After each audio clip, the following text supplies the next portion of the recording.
Chapter 6. Love Letters.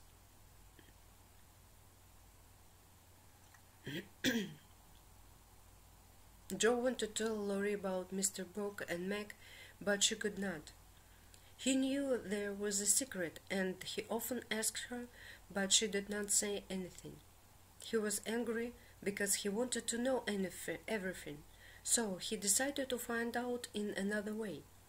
Over the next few days, Meg was quiet and worried. One day she received a letter and began reading it in the study, where her sister and mother were too. Mrs. March and Jo were both busy when a sound from Meg made them look up. She was staring at her letter with a white, frightened face. "No, he didn't write this letter," Meg cried. "Jo, did you do this?" Jo was surprised. "What are you talking about?" she asked. "Look," said Meg angrily. She took another letter from her pocket and gave it to Jo. Jo read the letter slowly. "It's a love letter, and it has John's name on it. Tell me the truth, Jo," said Mrs. March. "Do you know anything about this love letter?" "No, I don't," Jo said. "Please believe me, Mother, but I know who wrote it." "Who?" asked Mrs. March and Meg. "Laurie wrote it," said Jo. "Laurie?" they cried. Meg showed Jo the other letter she received that morning. "Look, the writing is the same," cried Jo. Mrs. March and Meg looked at the other letter. When Mrs. March looked at Meg, "Did you answer the first love letter?" Meg looked at her feet, and her face became red. "Yes, Mother, I did." She was ashamed. "What did you write?"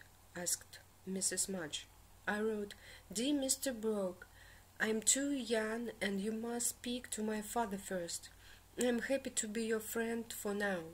She looked at her mother and Jo. "But he didn't write the first letter and I answered it. Oh, how stupid I was. What will he think of me?" Poor Meg did not know what to do. Jo started laughing. "Oh, Meg, it's not so bad. Laurie wrote both letters, and Mr. Brooke doesn't know anything about them. Laurie wanted to discover the secret." "Thank goodness," cried Mrs. March. "I want to talk to Laurie. Jo, bring him here at once." Her face was serious. Laurie came to the house with Jo. When he saw Mrs. March's face, he knew there was trouble. He and Mrs. March were alone in the living room. No one heard their conversation, but Mrs. March was angry. When he came out of the living room, he was ashamed and unhappy. He apologized to Meg and went home quickly. Winter continued, and both Beth and Mr. March got better. Mr. March and Mr. Brooke were still in Washington. They wanted to come home early in the new year. It was almost Christmas, and Amy was home again. Everyone was happy on Christmas Day. Laurie and Jo made a snowman in the garden for Beth. In the afternoon, Laurie came to the living room door. He was very excited. "Here's another Christmas present for the March family," he said. Mr. March appeared at the door, and Mr. Brooke was behind him. Mrs. March and the girls could not believe their eyes. It was their father. They ran to him and hugged him. It was a wonderful surprise for everyone. Hannah prepared a big Christmas dinner. Mr. Lawrence, Laurie, and Jo Brooke ate with the March family. Everyone talked and laughed. There was a lot of noise and happiness. After dinner, the visitors left. They wanted the March family to be alone together. That evening, the family sat near the fire in the living room. Mr. March looked at his 4 daughters and smiled at them. "Meg, my dear," said Mr. March, "you worked a lot to help your mother and sisters." He took her small hands and said, "These are very good hands."